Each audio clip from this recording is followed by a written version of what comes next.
He walks as if he is lame, वो ऐसे चलता है जैसे लंगड़ा हो। लेम कहते हैं लंगड़े को। देखें, जब फ़िक्रे में एज इफ़ आ जाए तो उसके बाद आपने जो भी प्रोनाउन आए उसके साथ हेल्पिंग वर्ब आपने वर लगाना है। चाहे ही हो, शी हो, इट हो, दे हो, जो भी हो तो आपने वर लगाना है। ठीक है। अब यहाँ पे आप देखें कि यहाँ पे एज इफ़ लगा हुआ है तो इसके बाद ही है।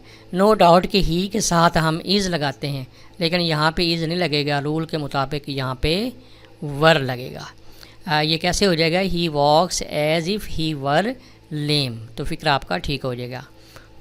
दूसरा जो है वो है जी he avenged on the enemy. Avenge होता है बदला लेना, और एवेंज के बाद, इंजॉय के बाद पहले वाला जो प्रोनाउन है, जैसे यहाँ पे ही है तो इसकी रिफ्लेक्सिव केस जो है वो आना ज़रूरी है। He avenged himself, HIMSELF, he avenged himself on the enemy, यानी उसने दुश्मन से बदला लिया, तो सेंटेंस आपका ठीक हो जाएगा। तीसरा है जी he consider him as a grateful. देखिए, कंसीडर का मतलब है समझना, ऐसे जैसे कि, ये इसका तर्जमा बनता है। तो कंसीडर के बाद एज लगाने की ज़रूरत नहीं है। कई लोग जो है वो कंसीडर के बाद एज लगा लेते हैं, ये सही नहीं है। He considered him as cut कर दें, he considered him a great fool, तो आपका सेंटेंस ठीक हो जाएगा।